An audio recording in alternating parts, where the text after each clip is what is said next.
નમસ્તે વિદ્યાર્થી મિત્રો, ધોરણ 10 ગણિત ચેપ્ટર નંબર 13 આંકડાશાસ્ત્ર બહુ જ અગત્યનું ચેપ્ટર છે. કારણ કે તમને ખબર હશે વિદ્યાર્થી મિત્રો, બોર્ડના પેપરમાં 16 માર્ક્સનું વિદ્યાર્થી મિત્રો આ ચેપ્ટરમાંથી પૂછાશે. 4 માર્ક્સના 2 દાખલા પૂછાશે, એક 3 માર્ક્સનો દાખલો, એક 2 માર્ક્સનો દાખલો, હેતુલક્ષી પણ વિદ્યાર્થી મિત્રો 3 પૂછાશે. તો 16 માર્ક્સનું ચેપ્ટર છે વિદ્યાર્થી મિત્રો. 13.1 ના 9 દાખલા આપણે અલગથી પ્લેલિસ્ટ બનાવેલી છે, એમાં 13.1 આપણે જોઈ લીધું હતું. આજે આપણે જોવાના છીએ વિદ્યાર્થી મિત્રો 13.2, એમાં બહુલકના 6 દાખલા આપેલા છે. તમારા બોર્ડના પેપરમાં મધ્યક, મધ્યસ્થ અને બહુલક ખૂટતી આવૃત્તિ વાળો દાખલો પૂછાય અથવા સાદો દાખલો 100% પૂછાશે. તો બધા જ વિડીયો વિદ્યાર્થી મિત્રો આ ચેપ્ટરના જોઈ લેજો. અને પ્રથમ વખત આયા હોય તો હમણાં વિદ્યાર્થી મિત્રો વિડીયોને લાઈક કરો અને ચેનલને સબસ્ક્રાઇબ જરૂર કરી દો. વિજ્ઞાન છે, અંગ્રેજી ગ્રામર છે, એના મોસ્ટ ઇમ્પોર્ટન્ટ પ્રશ્ન બધી જ વસ્તુ હું તમારી સાથે શેર કરીશ. તો ફટાફટ હજી એક વખત બે હાથ જોડીને નમ્ર વિનંતી કરું છું, વિડીયોને લાઈક કરો, ચેનલને સબસ્ક્રાઇબ કરો. અને જો તમને સ્પીડ ઓછી લાગતી હોય તો 1.5x ની સ્પીડમાં જોજો, પણ વિડીયોને અંત સુધી જરૂર જોજો. તો વિદ્યાર્થી મિત્રો આપણે સ્વાધ્યાય 13.2 એનો પહેલો દાખલો જોઈ લીધો હતો વિદ્યાર્થી મિત્રો. એમાં મેં બહુ જ ડિટેલથી તમને સમજાયું છે. આજે આપણે જોવાના છીએ વિદ્યાર્થી મિત્રો બીજા નંબરનો દાખલો. આ વિડીયોમાં પણ તમને ખબર પડી જશે, અને જો ના ખબર પડે તો પહેલો દાખલો તમે જોઈ લેજો, એમાં તો 100% તમને ખબર પડી જ જશે. તો વિદ્યાર્થી મિત્રો બહુલક શોધવા માટે શું કરવાનું? મધ્યક અને મધ્યસ્થ. એના કરતા તો બહુ જ ઈઝી છે વિદ્યાર્થી મિત્રો. તમારે કોઈ પણ પ્રકારનું ટેબલ બનાવવાની જરૂર નથી. તમને પરીક્ષામાં આ પ્રમાણે ડેટા આપેલો હશે, વર્ગ તમને આપેલો હશે, એના પછી તમને આવૃત્તિ આપેલી હશે. તમારે કંઈ જ નથી કરવાનું. આ બહુલક શોધવાનું સૂત્ર છે z બરાબર l પ્લસ, ઉપર લખવાનું f1 માઇનસ f0, નીચે લખવાનું 2f1 minus f0 minus f2 multiply by h. બસ આમાં તમારે કિંમત મૂકવાની છે અને તમને તમારા 2 માર્ક્સ, 3 માર્ક્સ કે 4 માર્ક્સ મળી જશે. જો વિદ્યાર્થી મિત્રો તમારે શું કરવાનું છે, બહુ જ ઈઝી છે. સૌથી પહેલા તમારે આવૃત્તિ જોવાની. તમે કહેશો સર સૌથી પહેલા શું કરવાનું? સૌથી પહેલા વિદ્યાર્થી મિત્રો તમારે બધી જ આવૃત્તિ જોવાનું. શું જોવાનું? આવૃત્તિ જોવાની. એમાં તમારે જોવાનું કે સૌથી મોટામાં મોટી આવૃત્તિ કઈ છે, મહત્તમ આવૃત્તિ કઈ છે. તમે કહેશો સર આ બધામાં મોટામાં મોટો નંબર તો મને 40 દેખાય છે, બરાબર. તો બસ વિદ્યાર્થી મિત્રો જે તમને સૌથી મોટામાં મોટો નંબર દેખાય એને તમારે f1 કહી દેવાનું. શું કહેવાનું વિદ્યાર્થી મિત્રો? f1. શું કહેવાનું? f1 કહેવાનું. જો વિદ્યાર્થી મિત્રો અહીંયા આપણી પાસે 5 વસ્તુ જોઈએ. એક તો f0 જોઈએ, f1 જોઈએ, f2 જોઈએ, l જોઈએ અને h જોઈએ. આપણે બહુલક શોધવા માટે કેટલી વિગતો જોઈએ? સર આ 5 વસ્તુ જોઈએ. 5 વસ્તુ કઈ રીતના મળશે?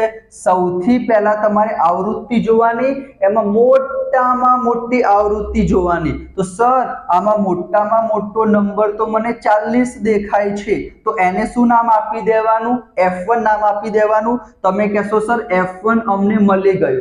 હવે શું કરવાનું સાહેબ? તમે મને એમ કહો એક પછી શું આવે? તમે કહેશો સર એક પછી તો 2 આવે. તો બસ વિદ્યાર્થી મિત્રો f1 પછી જે લખેલું હોય એને તમારે કહી દેવાનું f2. અને એકના પહેલા શું આવે? તમે કહેશો સર એકના પહેલા તો કંઈ ના આવે. અમુક લોકોને ખબર હશે સર એકના પહેલા તો 0 આવે. તો બસ વિદ્યાર્થી મિત્રો f1 ના પહેલા જે લખેલું હશે એને f0 કહી દેવાનું. સર 3 વસ્તુ તો અમને મળી ગઈ. f1 મળી ગયું, જે મોટામાં મોટી આવૃત્તિ હોય એને f1 કહી દેવાનું. એના પછી હોય એને f2 કહેવાનું. f1 ના પહેલા હોય એને f0 કહેવાનું. 3 વસ્તુ તમને ખબર પડી ગઈ? તમે કહેશો હા સર ખબર પડી ગઈ. હવે l અને h શું લેવાના? તો સૌથી પહેલા h એટલે શું થાય? વર્ગ લંબાઈ. જે મધ્યકમાં કરતા હતા એવું જ કરવાનું. અહીંયા વર્ગ જો વિદ્યાર્થી મિત્રો એમાં ગેપ કેટલાનો છે, તફાવત કેટલાનો છે? તમે કહેશો સર 1500 માંથી 1000 જાય તો 500 વધે, 3000 માંથી 2500 જાય 500 વધે, 4500 માંથી 4000 જાય 500 વધે. સર આમાં બધામાં 500 નો ડિફરન્સ છે, 500 નો ગેપ છે. તો બસ વિદ્યાર્થી મિત્રો એને આપણે શું કહીશું? h કહીશું. ચાર વસ્તુ તો મળી ગઈ વિદ્યાર્થી મિત્રો. હવે ખાલી શું વધ્યું? l વધ્યું. l માટે શું કરવાનું છે વિદ્યાર્થી મિત્રો? હું તમને સમજાવી દઉં. l માટે શું કરવાનું? તમારે જે આપણે વિદ્યાર્થી મિત્રો f1 લીધું હતું ને, જે મહત્તમ આવૃત્તિ હતી, એના ઉપર જોવાનું, એના ઉપરનો વર્ગ જોવાનો, અને એમાં જે આગળ લખેલું હોય એને વિદ્યાર્થી મિત્રો l કહેવાય. અધર સીમા બિંદુ જે આગળ લખેલું હશે, આગળ વાળાને વિદ્યાર્થી મિત્રો એકચ્યુઅલી જગ્યા ઓછી હતી, એના કારણે તમારે વિદ્યાર્થી મિત્રો આ લખેલું હશે 1500 થી 2000. તો જે આગળ લખેલું હોય એને અધર સીમા કહેવાય, પાછળનાને વિદ્યાર્થી મિત્રો ઉધ્વ સીમા કહેવાય. તો આપણે કયું લેવાનું છે વિદ્યાર્થી મિત્રો? આગળનું લેવાનું છે. એને આપણે શું કહીશું વિદ્યાર્થી મિત્રો? l કહીશું. ખબર પડી ગઈ? કેટલું ઈઝી હતું. ચલો હવે વિદ્યાર્થી મિત્રો આને હું શું કરું છું? ઇરેઝ કરી દઉં વિદ્યાર્થી મિત્રો. ચલો આ બી ઇરેઝ થઈ ગયું. ચલો એક વખત હું લખી દઉં ફટાફટ. અહીંયા શું હતું? 1000 થી 1500 હતા. અહીંયા હતા વિદ્યાર્થી મિત્રો 1500 થી 2000. અહીંયા હતા 2000 થી 2500. બરાબર.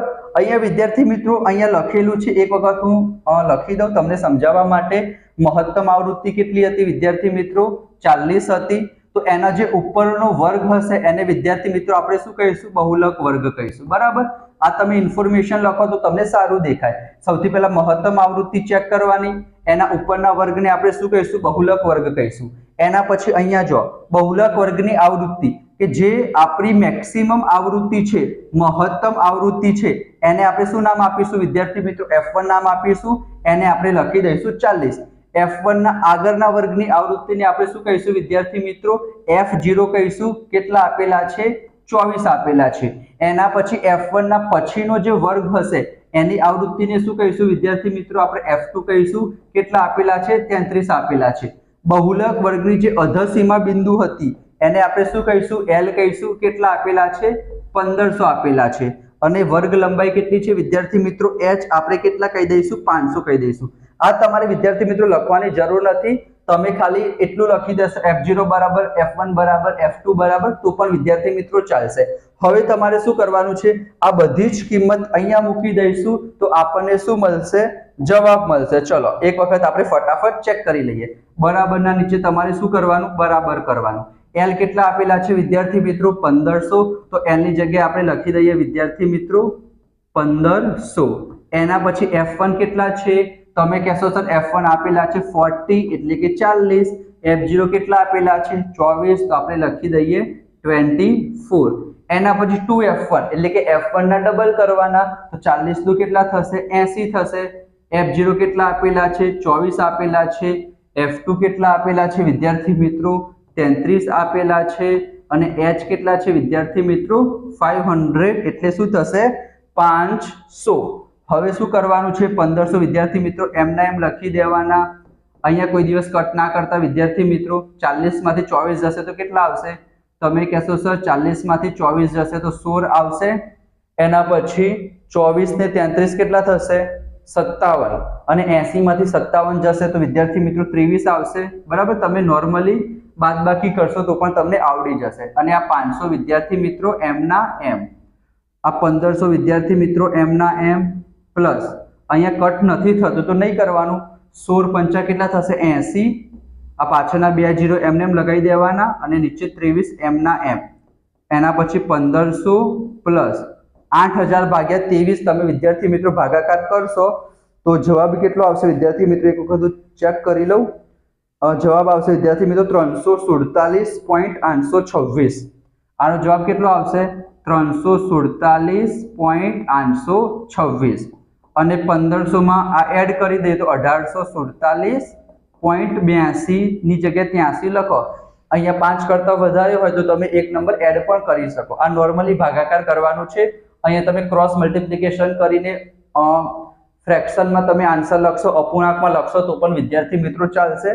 આ ત્રીજા નંબરનો દાખલો છે વિદ્યાર્થી મિત્રો. મારી મિસ્ટેક થઈ ગઈ છે. ચલો તો અહીંયા તમે જોઈ શકો છો. તમે વિદ્યાર્થી મિત્રો સ્ક્રીનશોટ લઈ લેજો.